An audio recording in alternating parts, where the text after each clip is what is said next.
We go. Good day, Internet. This is Chavez and Valko, the key to your immigration solutions. I am Senior Associate Ben Hamilton, and with me, as always, is Associate Attorney Andrew Craven. Andrew, how are you doing this fine morning? Doing wonderful, Ben. How are you? I am now 40 years old, so I'm doing terrible. My warranty expired recently. So, anyway, when you see our smiling faces, that we are here to talk about all things employment based immigration. If you're looking for non employment based immigration, tune into our other videos by our other attorneys who do a great job of covering everything else related to immigration law. But we're here for employment based. And today we're going to be covering basically fact or fiction, some common misconceptions and immigration myths that we hear, right? Those questions you get from clients that sometimes make you just scratch your head, like, where did you hear this? Um, or or maybe we confirm that some things that they maybe didn't think were true are actually true.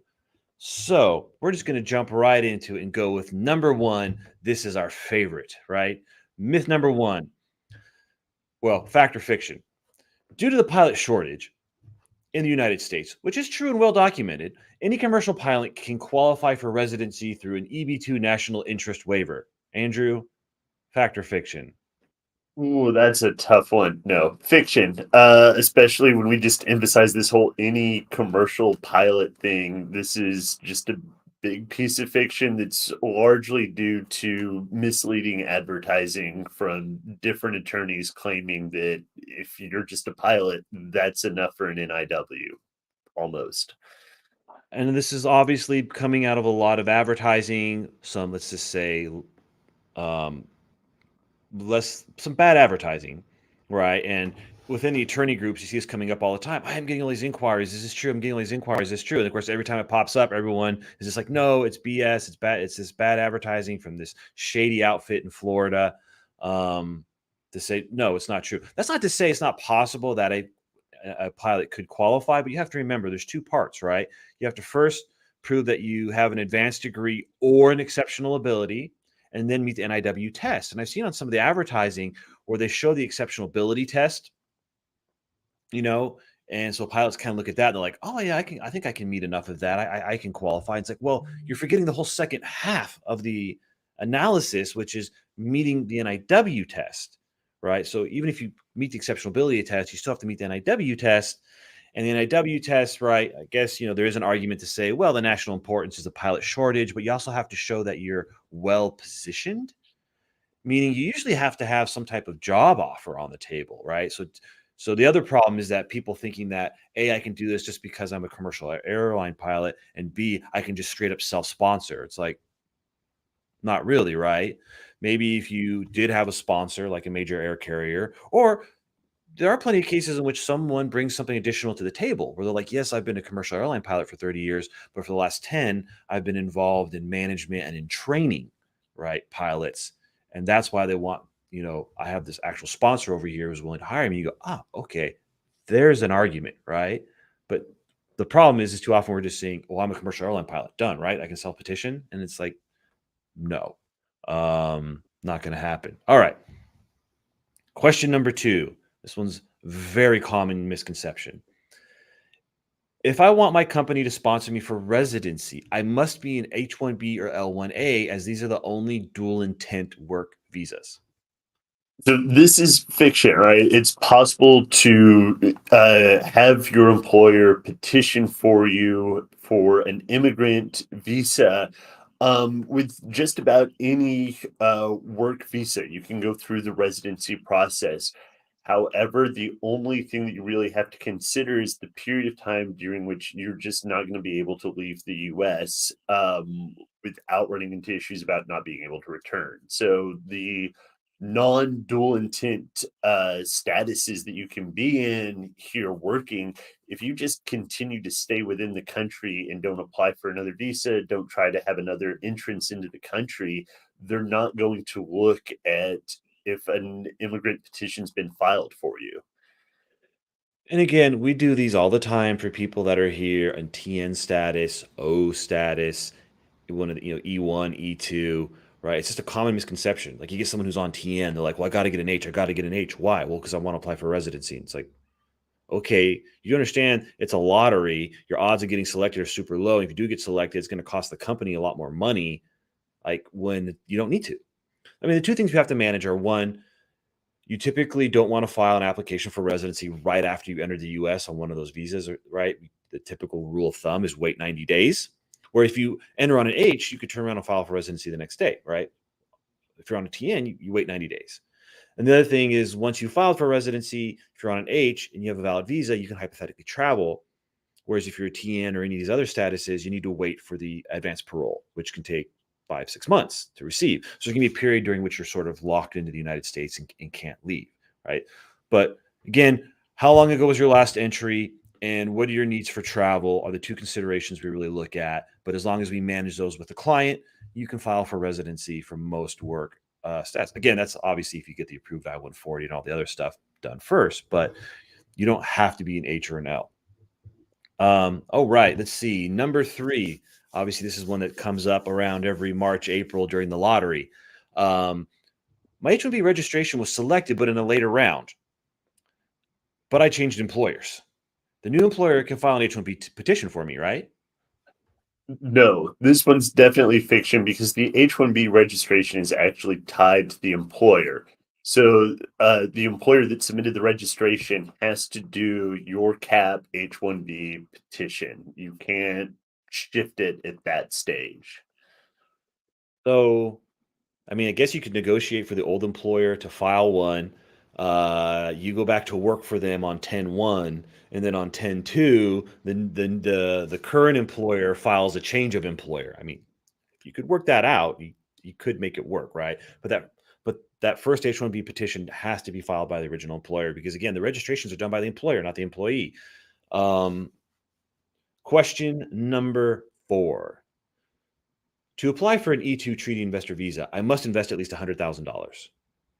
No, this one is fiction. The required investment is defined as substantial, which is based on the reasonable needs of the company. So there's no set minimum dollar amount for an E visa. 3 main points. If you're buying a business, substantial is defined as paying fair market value. So whatever that fair market value is. If you're starting a business, substantial is defined as the amount of money to get from zero to doors open.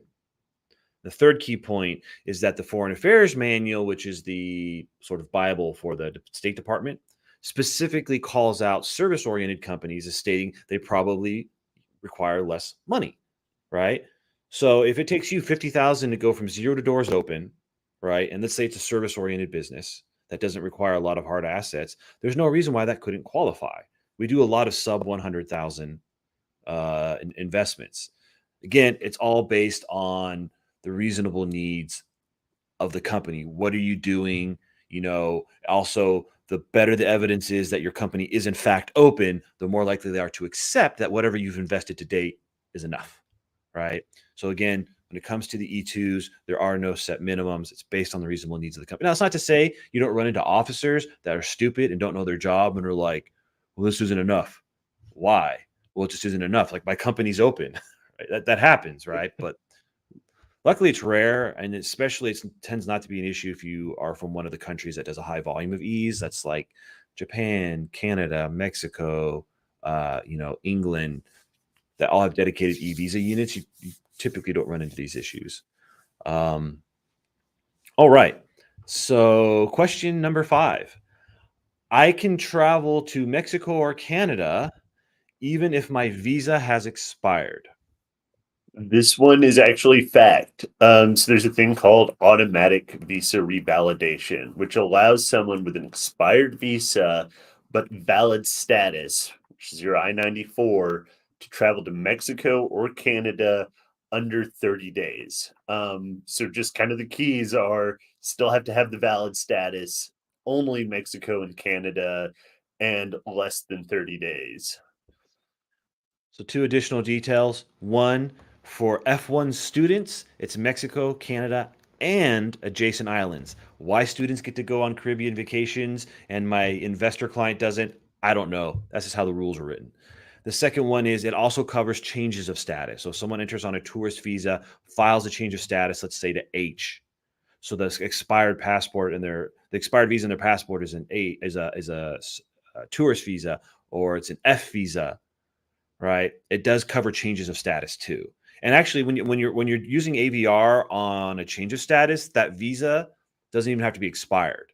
So if I entered on an F, filed a change to H, and the F visa is still technically valid, it doesn't matter, right? You can just show that F visa valid or say expired or not expired with your current H approval notice and go to Canada, Mexico for less than 30 days. The other caveat to remember is that if you apply for a visa while you're abroad, then AVR is no longer available, right? Um, let's see here. Oh, question number 6. I have a valid H-1B visa, right? So it has the stamp in my passport, and it's going to have the name of my current employer, but I changed employers, so now I need to get a new visa. So this one is actually fiction. The petition-based visas are not actually employer specific. So if you have an approved change of employer from USCIS, and you can use that approval with a valid visa from a different employer, you would just want to have both with you.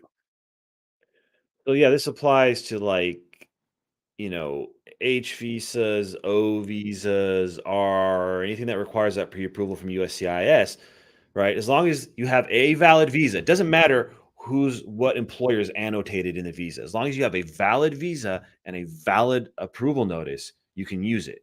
So again, if I have an H with company A and I have an approval notice and a visa, and then I come in and file a change of employer, so now that I have a new approval notice with company B, I can continue to use that old visa as long as it's still valid, right? So you're not forced into like going and applying for a new visa every single time you change employers, as long as that visa is valid. Now, we were talking about petition-based cases. So now we're going to talk about similar but different. Question number 7. I have a valid TN visa, so I can just like change employers or work anywhere if the visa is valid, right? Absolutely not. Definitely fiction. So you're essentially, if you're here on H or a TN and you change employers, you still have to do some act to change employers. With TNs, you can, if you're Canadian, you can go out to the point of entry and change your employer. You can go get a new visa specific to that employer, or you can file with USCIS a change of employer. Other statuses, it's, most of those you actually have to go directly to USCIS for the change of employer, but Yeah. you can't just work for anyone under a TN. It is employer specific. Yeah, the main difference is that the petition-based ones have to go through USCIS first in order to continue to use that existing visa with a new approval notice, right? A TN could hypothetically do that by filing a change of employer with USCIS, but since it's not petition based, they have the option of just going out and applying for a new visa and coming back in. Um, and it is possible on a TN to go out and just add, if you want to work for both employers and just add the new employer and come back in. It actually is possible on a TN to work for two employers. Um, I can't tell you how often this comes up with clients especially from Mexico, that are just like, well, I got here on a T and I can work for anybody, right? It's like, no, you either have to file a change of employer or go out and apply for a new visa and come back. Um, and so the same would also apply to like an E1 or an E2, right? Which is also not a petition based, right? Same thing. You would either have to file a change of employer here or go out and get a new visa and come back um, to change your employer. Question number 8. I am on an H-1B and now work from home. So my employer needs to file an amendment, right? That one, it depends. And this one came up a lot when everyone started working from home due to COVID. But it depends on whether or not the home address is within the same MSA, Metropolitan Statistical Area, as the original work site. If you're still within that same MSA, you can just post the LCA Or again, or within a reasonable commuting distance. or within a reasonable commuting distance. But yeah, that would be the Well, determining here in factor. here in Texas, we don't think about that because everything's so big that it's like, well, I can't like move from San Antonio to Houston, right? But you got to think of like the East Coast, right? Where you could hypothetically, the job could be like in New York, and then you're working from home from New Jersey, and those are separate MSAs, but there's still a reasonable commuting distance between the two. Again, Texas, everything's so big and so spread out, it's really easy to like forget the reasonable commuting distance. Um, but but even if you're within the same MSA and don't need an amendment, they still have to do something, right? Sorry, can you repeat that question? That if I am going to start working from home and my home is in the same MSA, so I don't need an amendment, there's still something that has to be done, right? Right, you still have to then proceed to post the LCA within your new work site. So put it up on the fridge. If you got a little cork board next to the computer, something like that.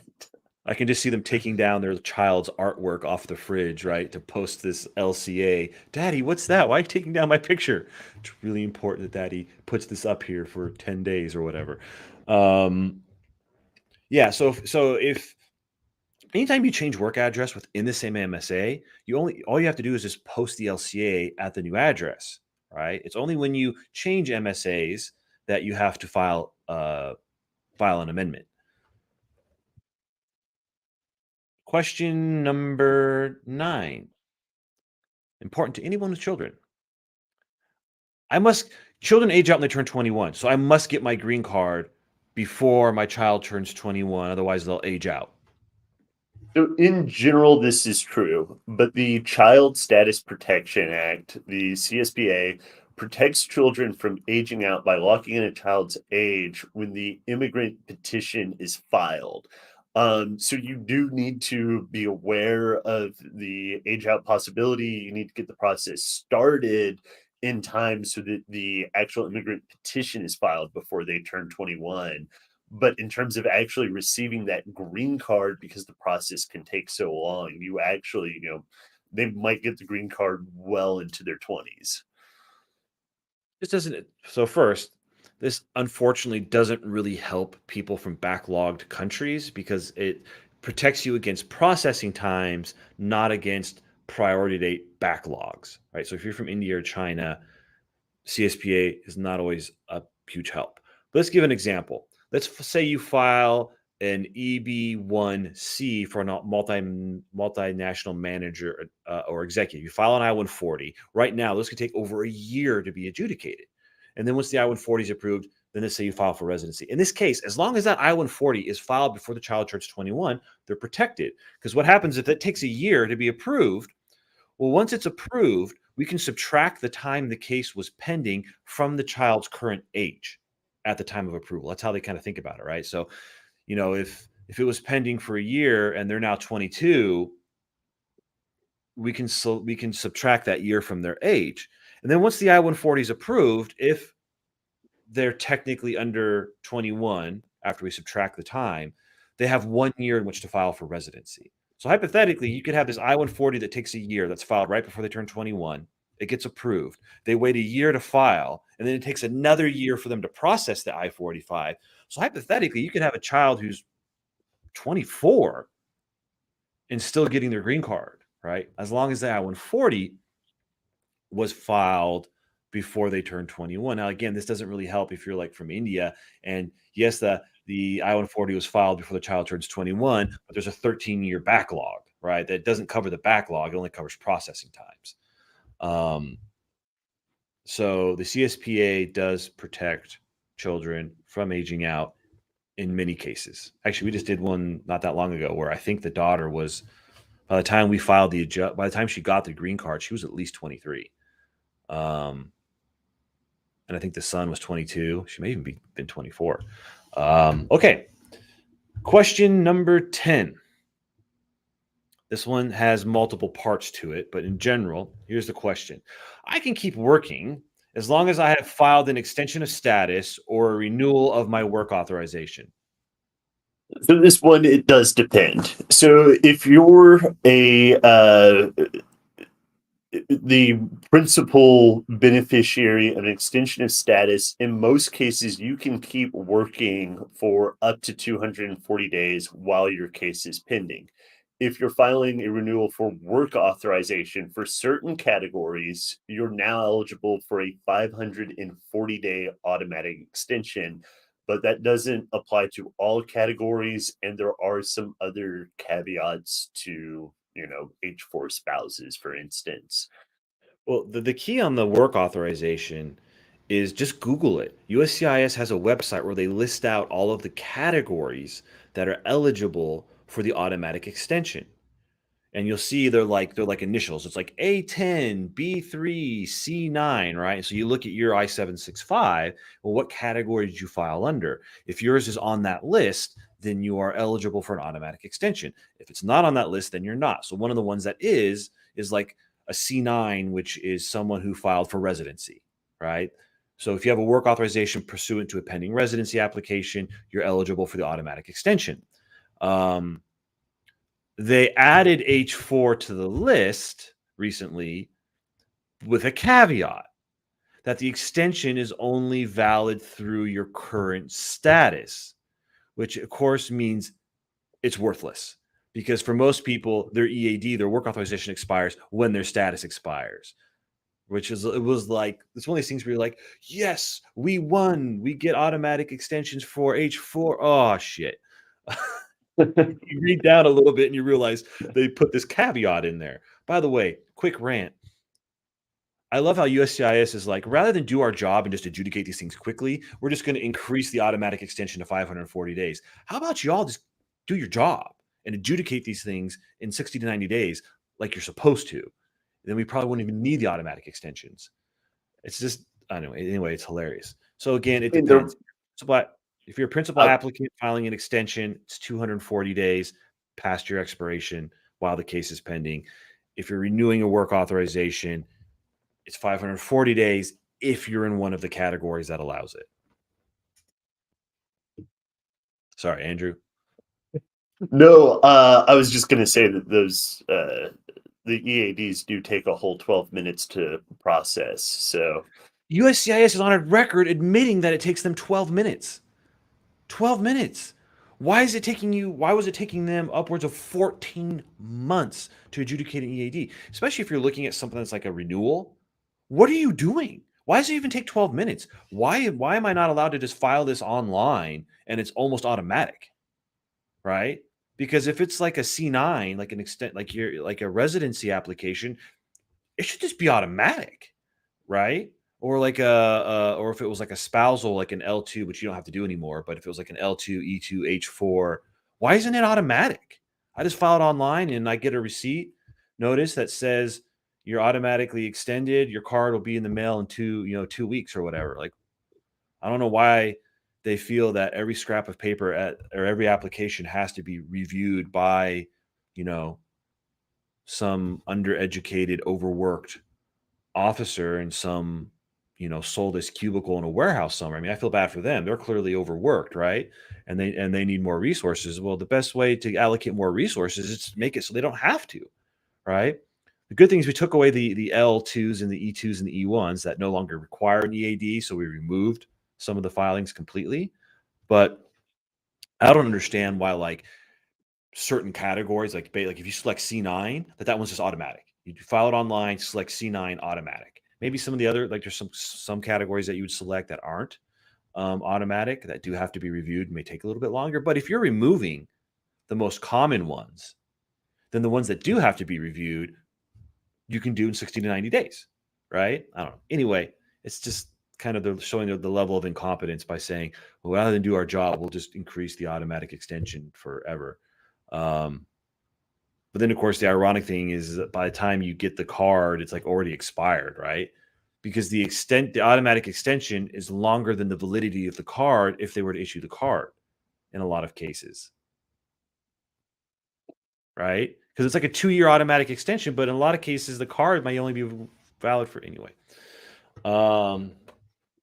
Andrew, these are some of our common myths.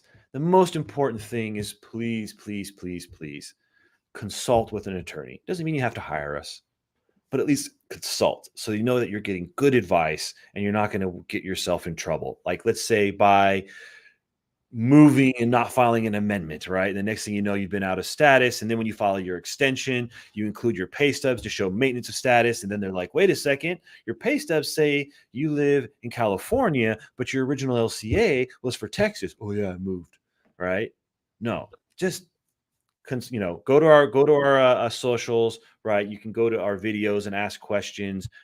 Go to our socials, ask questions. Obviously, go to our website. You can schedule a consultation if you want more in-depth discussion of your issues. But at least, hey, ask that question. If not, ask to an immigration attorney to make sure you're getting good advice and you don't get yourself in trouble. Also, as always, download our app, Lawpilot Guardian. It's a free app available for Android and iOS that has lots of useful information there, and we're always adding new features. Andrew, any final comments on our common myths? I think we mostly just need more questions so we can keep doing more videos. At the end of the day, no question is a dumb question, right?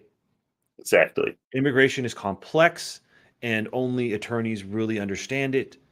We don't expect you to understand it. It's better to ask the dumb question than to not ask it and find yourself being screwed. No dumb questions, right? So the most important thing I would say to anyone watching this video is ask it, right? No matter what it is, whether it's, on our socials or whatever, or through a consultation, if you have any doubt, ask the question. I'd rather you ask the dumb question than not ask a question at all. Because at the end of the day, there are no dumb questions. Immigration is ridiculously and stupidly complex. And it's really easy to get yourself in trouble. But until then, hey, thank you for tuning in. Stay tuned. Next week, as we delve into more topics related to employment-based immigration, I think we're going to be looking at doing more videos about the little just how-tos, right? How to fill out a DS-160 or apply for a visa, or a lot more of just the little nuts and bolts of how some of these things work. But anyway, thank you for tuning in, and we'll see you next week.